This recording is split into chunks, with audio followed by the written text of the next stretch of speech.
Oke, selamat siang, Abang Edi.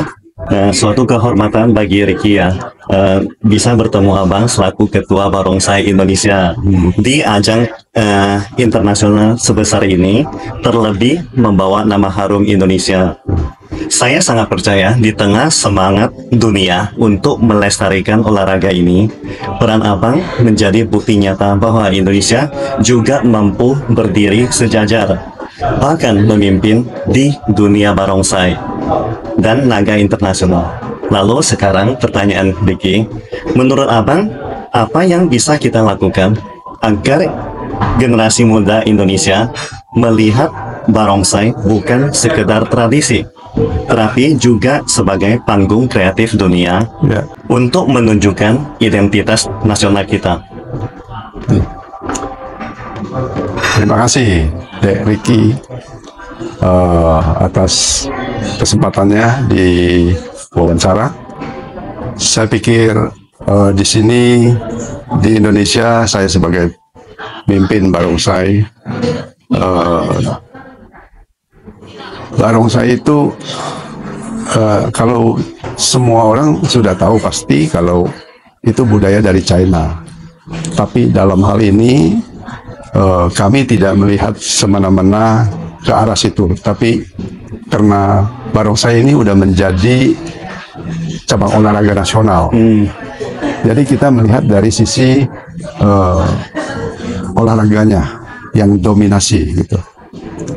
Tentu di samping itu ada unsur yang lain, misalnya entertainment ya, hiburan. Karena barongsai itu sudah lama sekali, 200 tahun sudah di Indonesia kira-kira. Itu memang sangat disukai sama orang tua, orang muda, bahkan mungkin yang semua golongan, kaya miskin itu suka dengan barongsai. Jadi orang melihat dari sukanya barongsai. Penampilan barongsai itu ya berwarna-warni, mainnya lincah. Jadi sehingga itu sangat disukain. Jadi jangan cerita budaya, tapi semua budaya juga pasti suka karena penampilannya sangat menarik.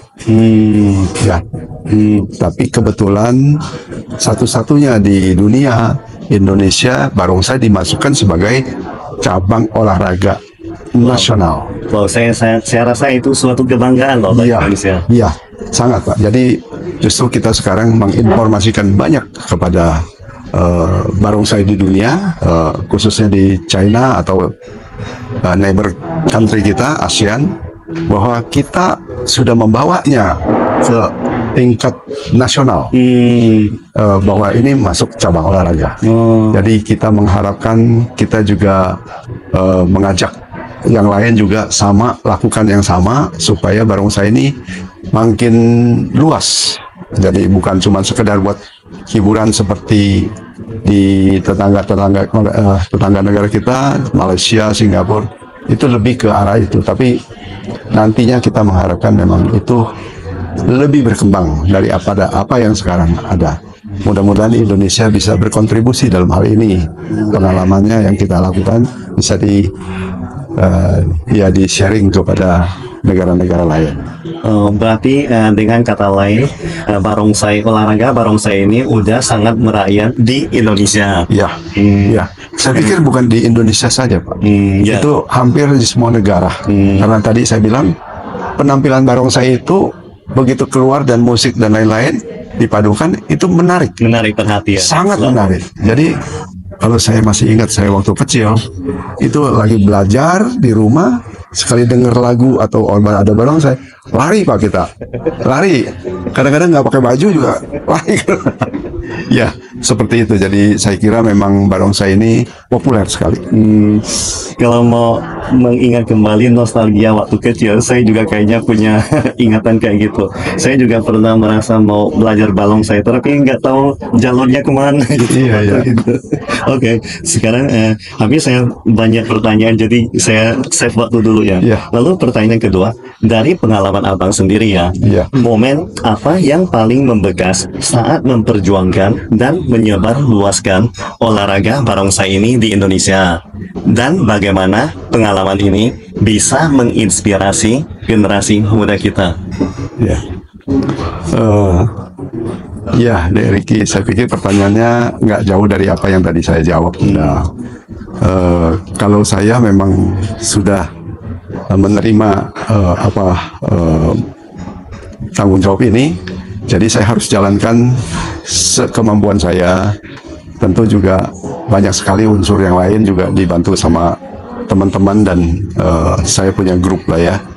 Jadi sejauh ini saya optimis lah kalau Indonesia bisa membawa barongsai itu lebih maju lagi. Jadi iya, masih potensinya kalau kita bilang masih jauh sekali Pak perkembangannya, dan juga apalagi sekarang ini ilmunya perbarongsaian itu juga meningkat terus. Jadi kita memang masih sangat mengejar. Kalau dibilang kita bandingkan sama negara-negara tetangga kita, memang kita masih ada yang tertinggal.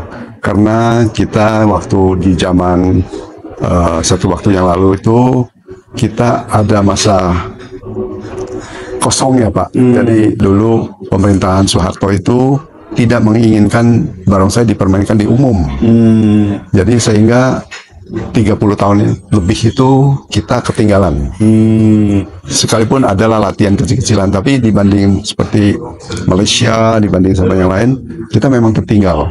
Nah itu sekarang wajib saya untuk bagaimana mengejar ketinggalan ini. Gitu. Jadi ya kerja keras. Tampaknya misi ini berat nggak? Semua bisa lah. Kita optimis saja. Oke, saya punya satu pertanyaan lagi. Saat Indonesia kini ikut memimpin dunia barongsai, bisakah saya ngomong kayak gitu? Maksudnya tuh saat Indonesia kini udah ikut memimpin dunia barongsai. Ya, kalau diartikan memimpin dunia, saya belum berani ngomong. Tapi kita punya potensi lebih berkembang, lebih maju daripada apa yang sekarang ada. Karena tadi kita ada lag time 30 tahun lebih, kita tidak aktif. Artinya kita mesti mengejar ketinggalan dulu. Terus setelah itu baru sekarang kita sedang meng-create standar-standar yang mana kita melihat meropong luar negeri, misalnya tetangga-tetangga kita, mereka setiap ada pertandingan dan kita mengamati bahwa rupanya mereka juga banyak yang ketinggalan. Jadi dengan pengalaman beberapa tahun ini, kita merasakan kita terus bikin standar yang lebih bagus. Ternyata juga luar negeri melihat bahwa you baik ya gitu, you bagus gitu. Bisa kecap gitu. Jadi kita tambah satu keyakinan lagi bahwa kita bisa mengejar. Seperti itu. Lalu bagaimana cara kita menjaga agar karakter khas Indonesia tetap hidup di tengah standar global? Ya, kita kan sekarang mudah melihat apa yang penampilan di dunia. Dan kita sendiri juga bisa merasakan apa itu yang namanya maju, tentu standar-standarnya yang baik.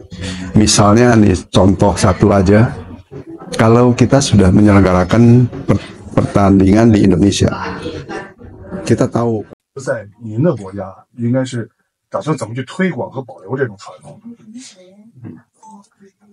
我们的印尼龙狮是已经有差不多200年的历史了，在印尼传承。不过中间是有一些政治上的因素，所以我们的龙狮，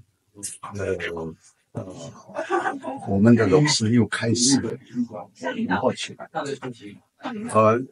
到现在我们一直在发扬我们的中国文化，我们就是也把这个龙狮。